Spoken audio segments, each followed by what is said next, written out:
rounds, you can do 5. So just about being energy efficient. It's always cool seeing your face on a poster, knowing where I've come from, starting this journey on the same path as you, bro, just trying to make it in this career and make a name for myself, fighting everyone and anyone. And now we're here fighting the best guys in the world. So Emilio, the Honey Badger, Urrutia! Yo, ladies and gentlemen, welcome to the Honey Badger Hour. This episode of the Honey Badger Hour podcast is brought to you by the original Clippers Barbershop. How's it going, my brother? Welcome to back in the USA. How was the travel? When did you arrive in Las Vegas, brother? Yeah, it's good to be back over here. I got in last night, but came in a bit light. My bag got lost at the airport. So one thing I've always learned, always pack your mouth guard and your carry-on, and yeah, that's all you did to fight, right? So here we are now. Today I just did a bit of shopping, buying some undies and toiletry stuff. Hopefully it turns up, but the show goes on regardless.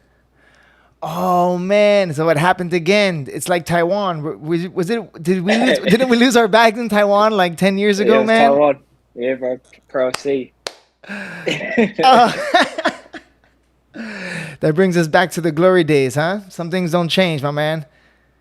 Right. It's nice to know that like this has all happened before. So it's like you just roll with it, right? You can't really be too attached to your luggage or whatever, anything on fight week. It's like just go with it. We're already here, like the work's already done, so there's no point dwelling on things you don't have control of. And like I said before, as long as you got your mouth guard or your health, we're good to go. Yeah, exactly. What did they say when you pack all your stuff for a fight? How did it always used to be? You always be like, yo, as long as I got my mouthpiece and my shorts, we're all right. Everything else, and honestly, in China, you don't even need your shorts. Right, exactly. And I've learned that in my career, you just gotta just go with it, right? So, good thing about UFC, you get looked after while you're here. So, tomorrow I pick up my bag and I'll have all my training gear, my fight shorts. I'll try on. So those things are taken care of. I'm not on a tight budget, so the good thing about being in the UFC, I guess I can go buy whatever I need, and then I'll get reimbursed by the airline and stuff. So yeah, it's good to have the team out here. Geordie's out here, the fight dietitian, my wrestling coach Andre, and Eugene's here as well. So usual setup for me, but yeah, it's all business this time. Wow, that's awesome. Hey, so you're back after a little bit of a long break, huh? So your last fight was in September, and you're coming in for your second 5-round fight. How are you feeling now coming into do you feel like you have a little bit more experience now and you're feeling more confident on your second 5-rounder in the UFC now in a row? Yeah, my last fight was July last year, so about 11 months. I'm sorry, I thought it was September, my bad.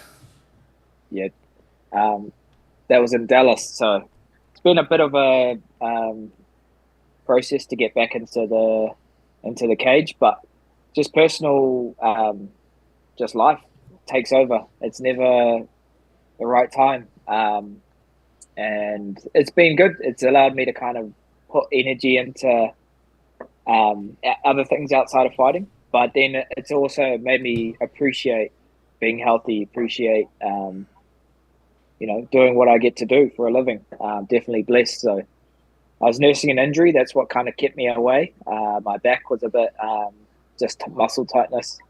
So something I had to prioritize outside of training was recovery, mobility. So I haven't had too many big injuries in my career, so pretty lucky to have this as my first kind of big one. Wasn't necessarily big, but it stopped me from training for a few months. So I couldn't bend over. It was really, really bad. But just keep cycling, being inflamed and do too much and it'll just re-guard. So I just had to take time away. And while I had time away, I got to spend time with my family, focus on other things outside of fighting. So business stuff, coaching a rugby team, focusing on my clothing brand, guest speaking, so public speaking. So many things that I do outside of fighting, slowly start to invest in those. Also filmed a documentary that was that was aired in New Zealand, so on a mainstream platform, TVNZ. So that was massive. I guess breaking through to a new audience that don't necessarily watch fighting. And this platform has about 2 million subscribers, so probably New Zealand's biggest platform.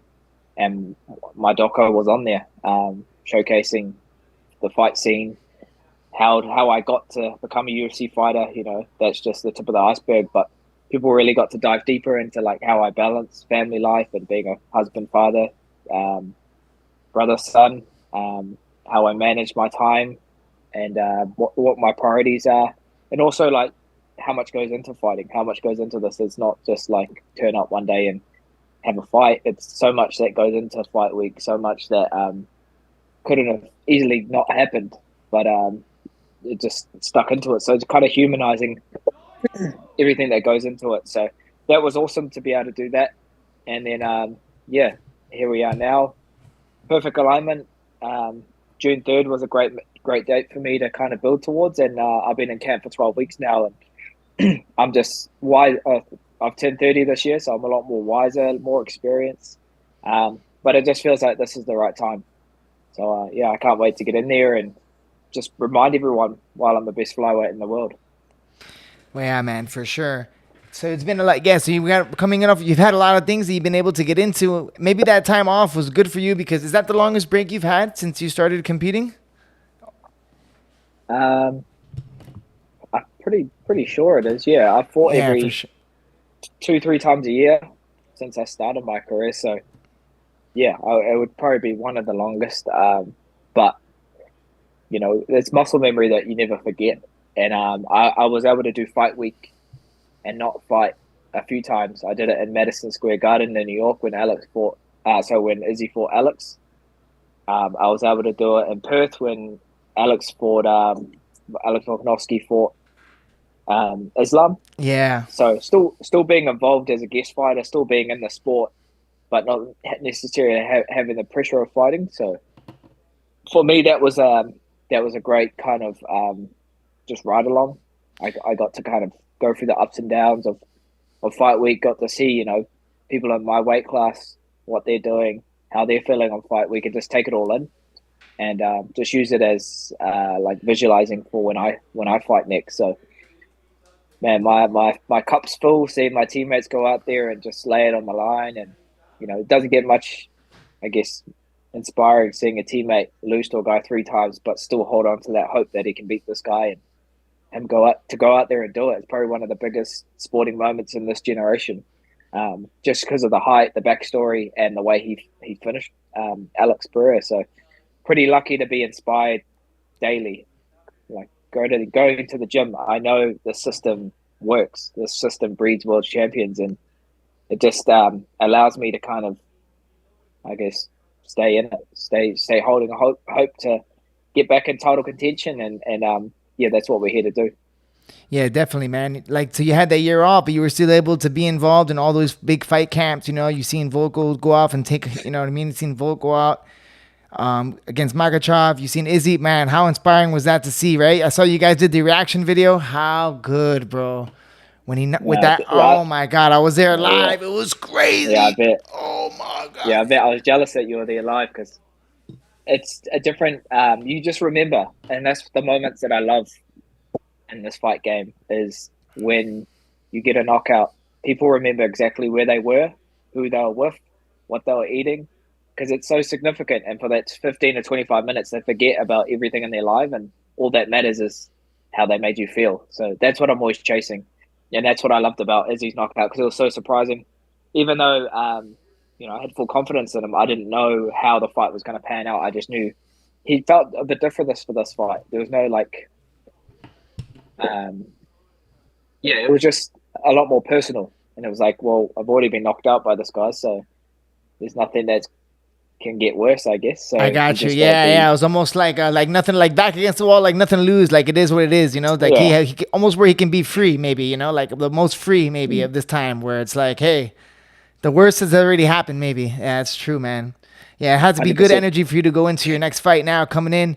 And listen, brother, Another big win right here, and this is going to put you right back in contention. I was just looking at the flyweight division, like two guys. This guy is going to be, Moreno's going to be going against Pantejo, right? Or like so two familiar foes for you, man. And with a big win here, I feel like this is going to put you right back in contention, man. With the year off. Exactly. Yeah. So, sorry, what were you saying?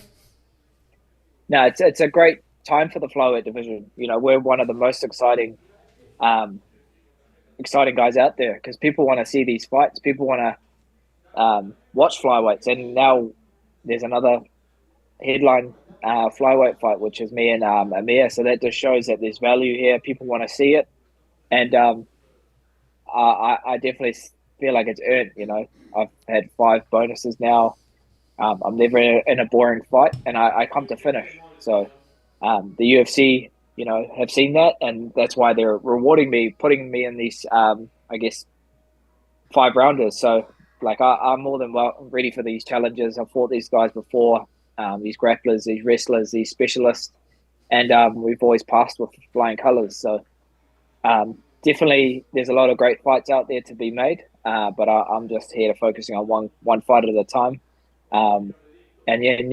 Let's just get this job done, and then we'll see who's in line, who's got the title next. So, it's an exciting time as a flyweight right now.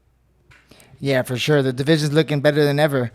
I saw that you were saying that with the year off, man, you were able to start. I saw you started your own clothing line, right? How's it been going, man? I'm sure I know you're really into the fashion and into the shoes and stuff like this. So this must be a nice little. I think it's like a good to find things outside of fighting to get your brain working on. No, 100%. This is like my passion outside of fighting, which is fashion or clothes. It's always been an extension of your personality or how I see it. People take notice if that's what they're into. They're like, I appreciate the details. What's he wearing on his feet? What's he wearing on his on media day? Weigh-in day. All these little things. So I take pride in it, but also it's cool that I get to collab with friends that are in that space already. So is the brand that I did this collab with recently, and they're really big in New Zealand. So they're doing a lot of big things. And what I love about it is the people behind it, but also the product or the garment or the clothes, their quality, and they sell themselves. The price is right, so it's not too expensive. The quality's there, so it lasts. And that's what we're kind of investing in. So this brand's mostly online based, but before this fight, we did a pop-up. So like a appearance at a store, fans could come meet me, bring in posters, cards for me to sign. And it was awesome, meeting people, having a presence in the community, and just soaking up that love and support, because that's what they're buying into, not just the T-shirt, not just the clothes, but they're buying into your journey. They're invested into seeing you go out there and, represent our country. So I loved, giving back, just giving people the time of day to talk and talk about whatever they wanted to, really. So yeah, I'm pretty lucky to have this platform to be able to do that. And then, life after fighting, who knows, could be immersed in clothes or fashion, or you just got to do it right while you're in your career, because, this is where you're maximizing your platform, maximizing everyone that's watching, and getting them on board. So yeah, an exciting time for me, KKF, my brand, and just the sport in general.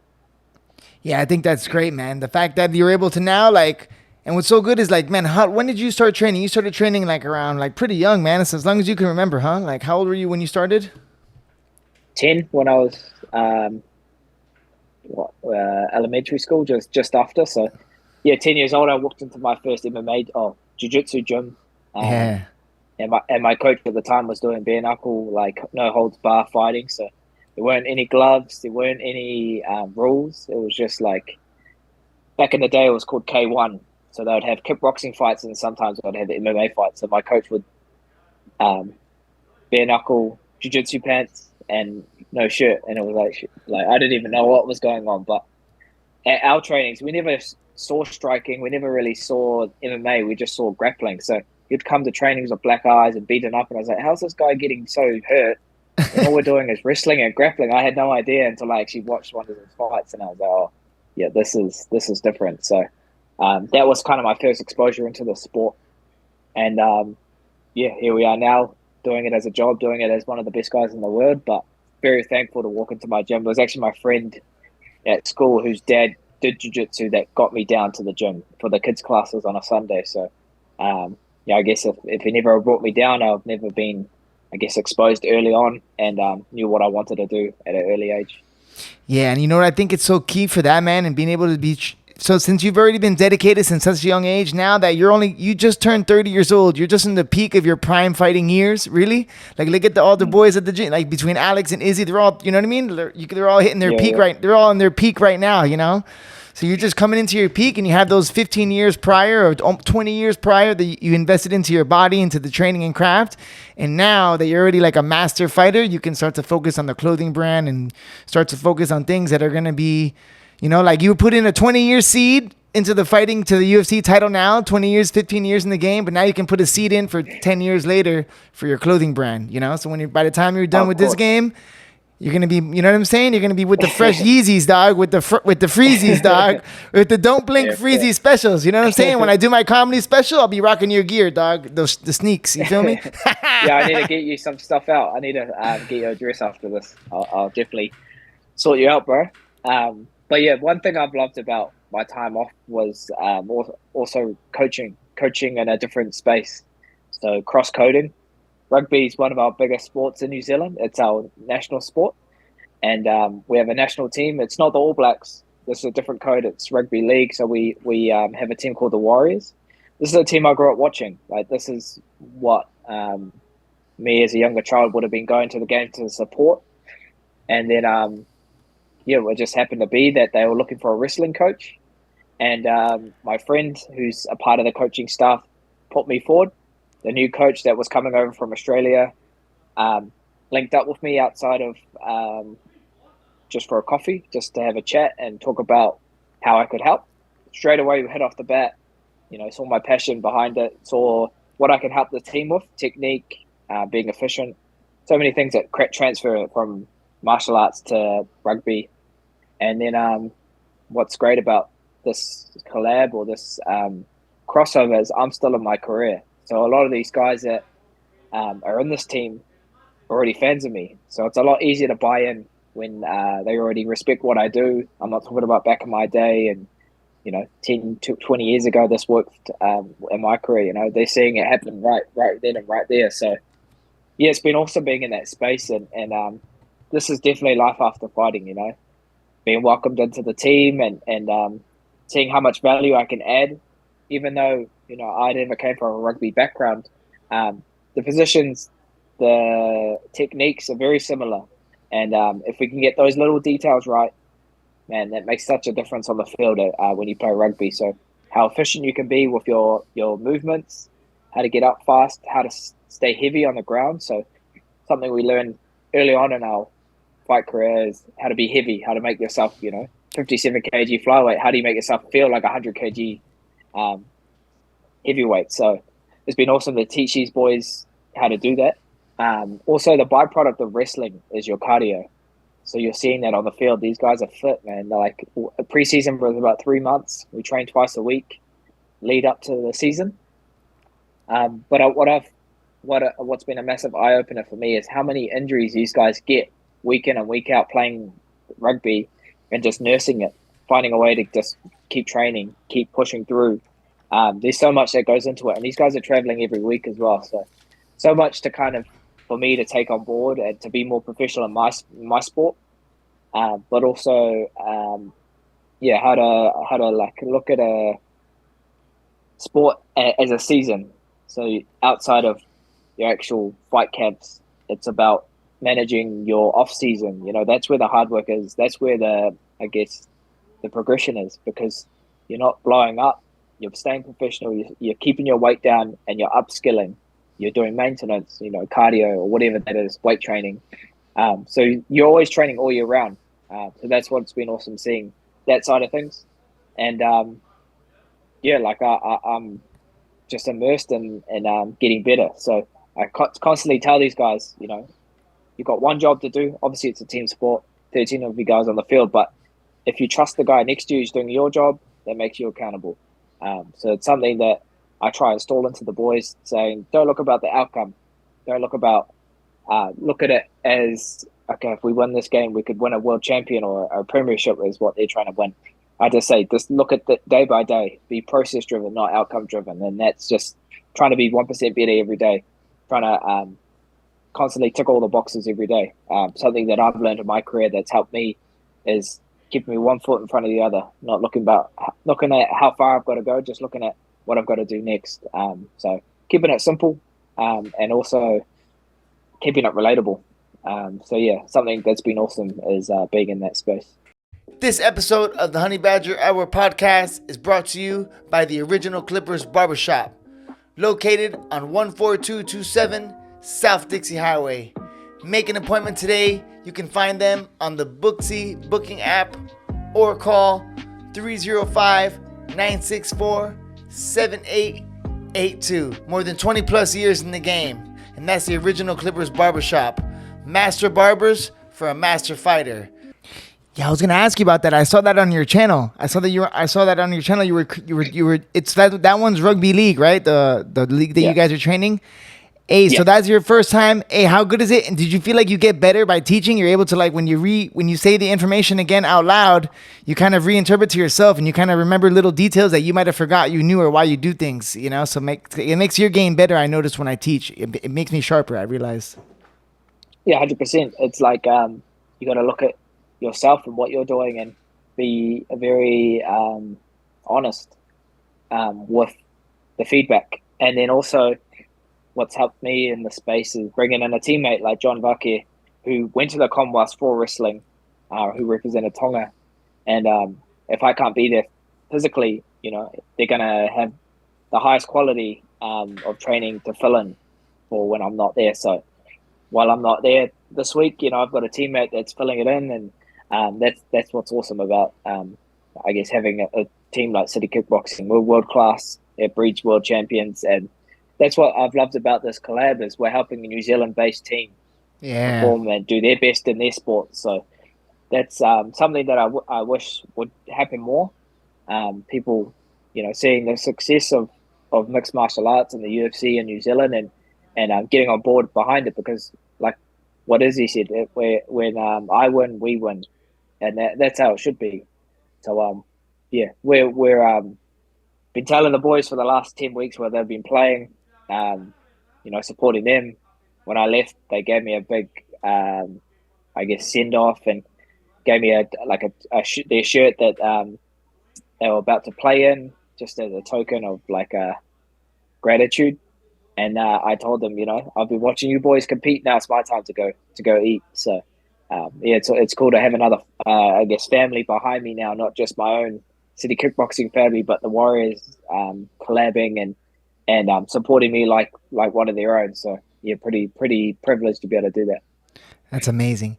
And so, hey, the boys they're training wrestling. They're doing like wrestling training, martial arts training to help them for their rugby league training, to help them for their games and stuff like this, and to keep fit in their conditioning and stuff.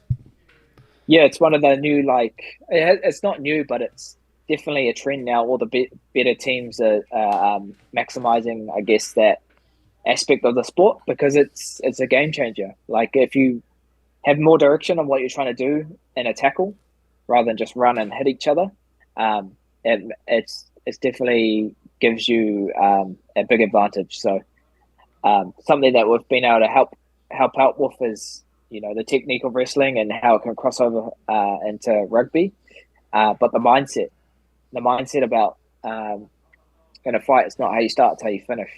And in a rugby game, you know, you might have a really bad start. First half, you're down on points. You got to leave that in the first half. You got to come into the second half, I guess, refreshed, not carrying anything, and never losing hope, never losing, I guess, that fighting spirit.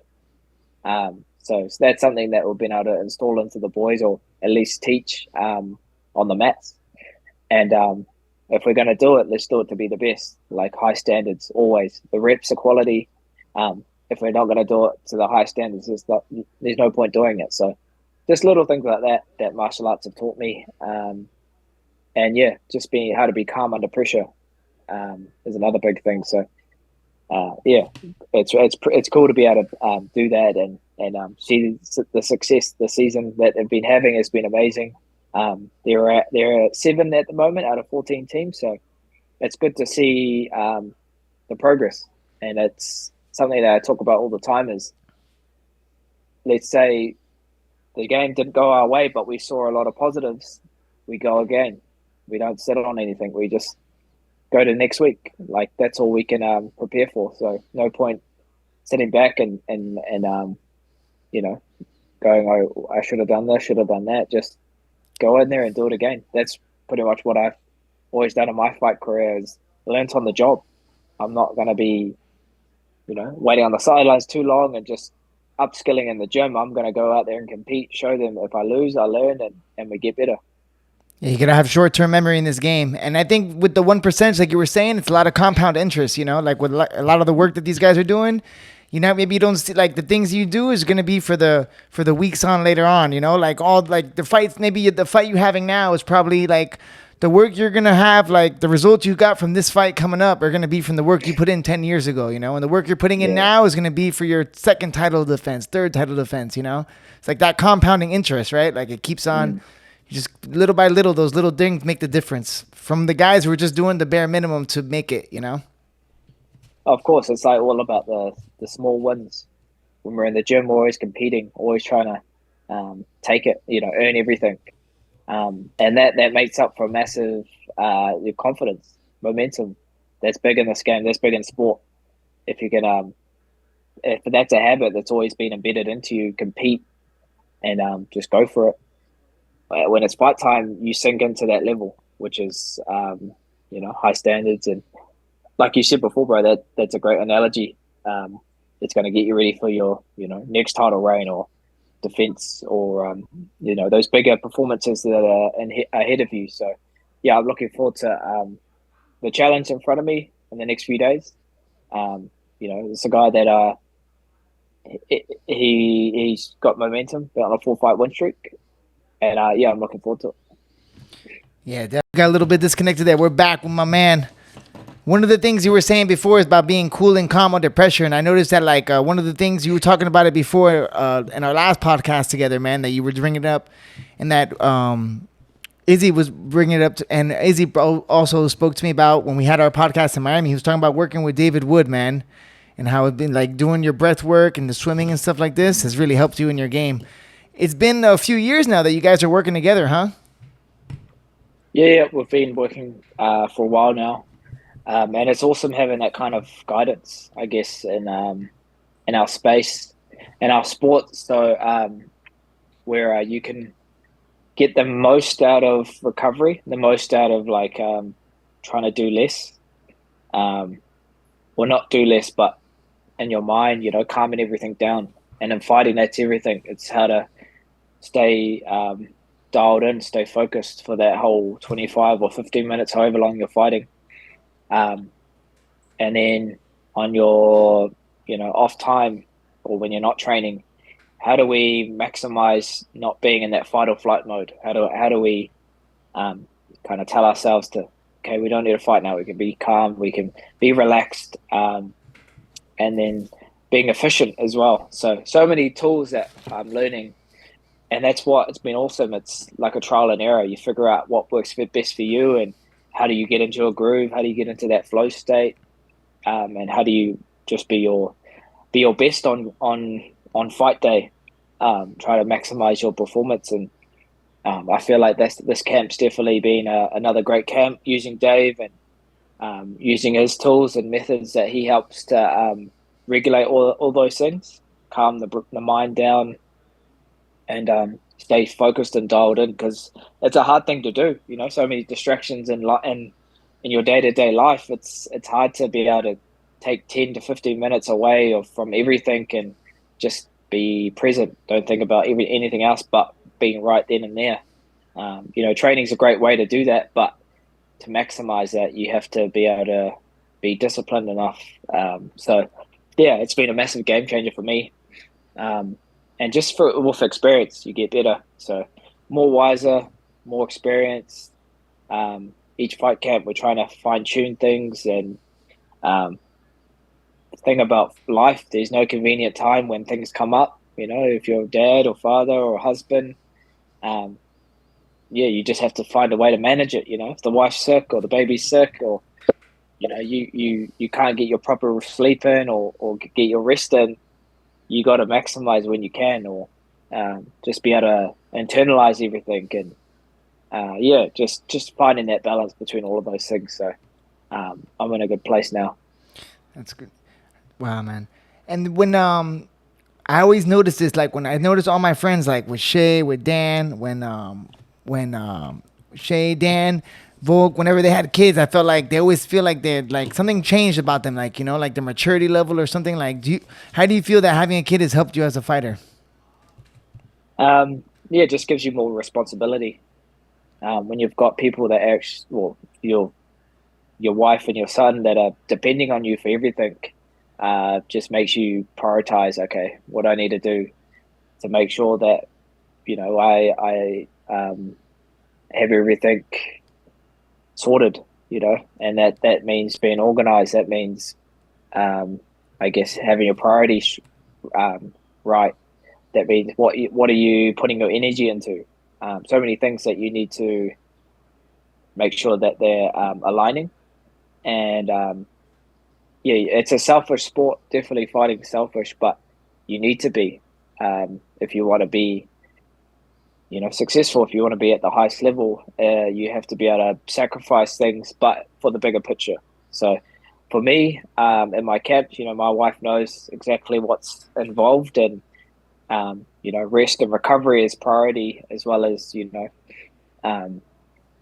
training, but then getting in your meals, getting in the power naps, all these little things that you need to be able to do to get your best out of those day-to-day sessions. She definitely steps up and helps me, do what I need to do.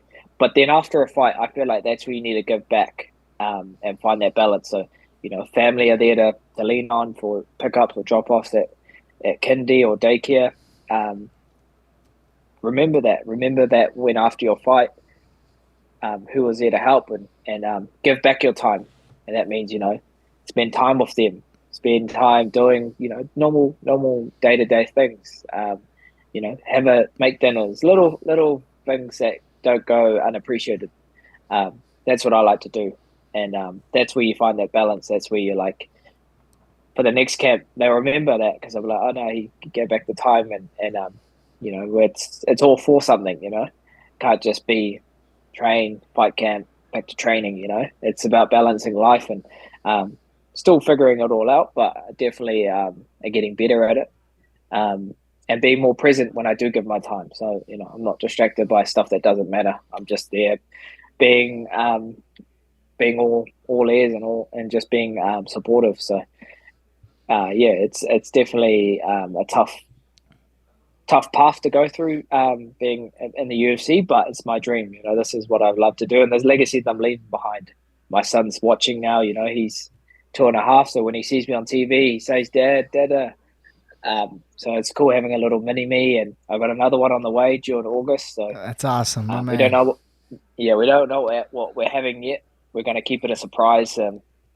Something I wanted to do this year was be more patient. So what better way to practice that than to wait till the baby's here to know what the gender is. So it's cool to have a tribe now. I've got a family to support and a family to look after, but this is what I love to do. I love to be able to this is where I want to be. I want to be fighting the best guys in the world, fighting in the UFC, making money, and setting my family up for the rest of their lives. So we don't have to struggle, and that's why I do all these little things outside of fighting. I try and maximize my 24 hours every day.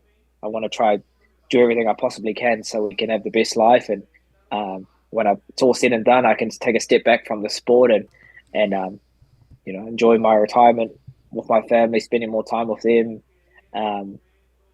just venturing off into another journey outside of I guess what I've ever always known, which is fighting. But you're going to be involved at some point, still be involved in the sport in some way.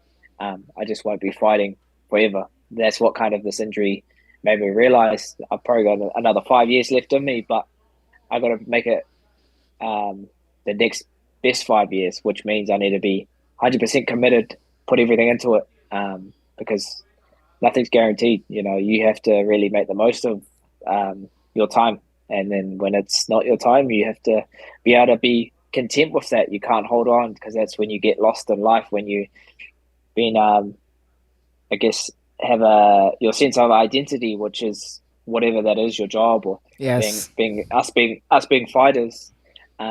You don't want to be stuck on that, because You don't want your identity. You don't want your identity to be fighting, because then you don't. Then you're right. Like, is that what you mean? Yeah, exactly.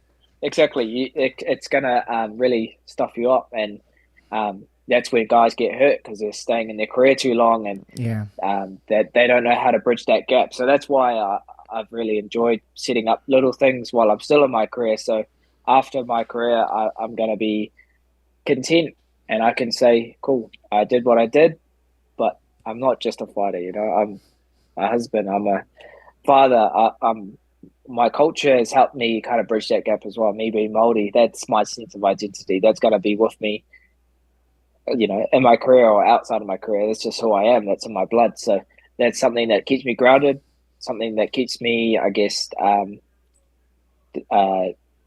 present, and then just setting up for the future. So knowing what the bigger picture is, and that's just, to maximize every opportunity I have, and support my family. Yeah, and you've seen that. You've seen the boys. Like, you've seen, like, Dan Hooker's got his gym now. You know, he's kind of growing with his little. He's got his. You've seen Volkanovski's been doing commentating recently. Have you ever done any? I've seen you've been behind the booth a few times in NZ, right, and stuff like this. Yeah, I do a bit of commentary. King of the Ring's our premier kickboxing show, so I do the analyst for that show, and I've really enjoyed being in that space as well, because that's a skill in itself. Yeah. How to be able to talk in front of the camera, how to be able to break down techniques, predict things before it happens, and just give insight, give in depth to the conversation. You know, adding value to the commentary booth. That's what I've always wanted to bring to the table. So I've really enjoyed being in that space, working along other commentators in other sports. And I guess, it's just through practice that makes you better. My man, Kai, I don't want to keep you up too much of your time. From main eventing on the boats in Malaysia to main eventing in Las Vegas, your second 5-round fight in a row now. I think you're even going to be more prepared, more, you know what I mean? I feel like after that first 5-rounder, you know what I mean? Like, preparing for that fight. 5-round spiders are a little bit different than 3-round spiders, huh? It's like running a marathon, right? If you can do a half marathon, you can do a full. If you can do 3 rounds, you can do 5. So just about being energy efficient. It's always cool seeing your face on a poster, knowing where I've come from, you know, starting this journey on the same path as you, bro, just trying to make it in this career and make a name for myself, fighting everyone and anyone. And now we're here fighting the best guys in the world. So, you know, lucky enough to meet you along the way, bro, and it's been awesome seeing you blossom in your career outside of fighting, which is comedy, and seeing on stage. You killed it when Izzy came to Miami, and you dropped that one-liner in front of MVP. It was perfect. Like, it couldn't have been any better. So congrats to you, bro. Just you know, paving the way for outside of fighting, and you know, still being involved in the sport, bro. That's been awesome to see. Yeah, that's the part where I've been so lucky, man. I'm so grateful to have people like you that I learned along the way from. You know, I was always a little bit older than you. You know what's crazy in fighting? Like, I always looked up to you like my elder. Like, you were like my older brother in fighting, but I was like 10 years older than you. So, like, in life, I'd be like, yo, Kai, come to me, dog. I got you, bro. Yeah. With the life, you know what I mean? With the streets and stuff, I got you, bro. But then with the fighting, I'll look at you like kind of like in the career wise. So it's always been like a funny dynamic. In martial arts, bro, there's no ego. You know what I'm saying? But my man, cornering you in Guam, dropping the grapes, and now my man's. I got to see you in NZ, brother. That was one of my highlights of my career. One of the highlights of my life was watching you guys. Was you make that walk with the flag out when you came? What was the name of the song? Yeah. Are you gonna come out to the same song, your mana? You came out sharing your mana, dog. Yeah. Poye was the song I came out to. It's one of these things, bro. It's like bucket list things that we're ticking off now, and it's so surreal being in Vegas, because it's so like, it's like our second home. We just fly here so frequently. And now having my face on like a headline, and my fan base in America is growing, and people know me that don't necessarily know where I come from, but they know, oh yeah, that's the guy that knocked out Cody. That's the guy that just fought Moreno. So I just welcome it all. I welcome everything, because this stuff is all about just making the most of your time. And I love what I do, and I'm just going to go out there and put on a show, bro. Remind everyone why I'm the best. And Amir Albazi is the next guy. You know, this guy who coming in for momentum, but that's what I love to do. I love to, you know, kill these win streaks and take all that hype and get my fight, my title fight back in contention. So yeah, I'm looking forward to the challenge. Yeah, your last time you knocked out an undefeated last time you knocked out an undefeated guy on a big run in the 125-pound division, and that sold your ticket to the flyweight title, and this is gonna sell your tickets to the next one. Yo, Kai, I don't want to take up any more of your time. UFC Fight Night, Kai Kara France versus Albazi. It's gonna be a big one. 5-round main event, live from Las Vegas. I can't wait. I'm gonna have the camera on to do my reactions when you get your hand raised. All right. I'm predicting a 3rd-round stoppage.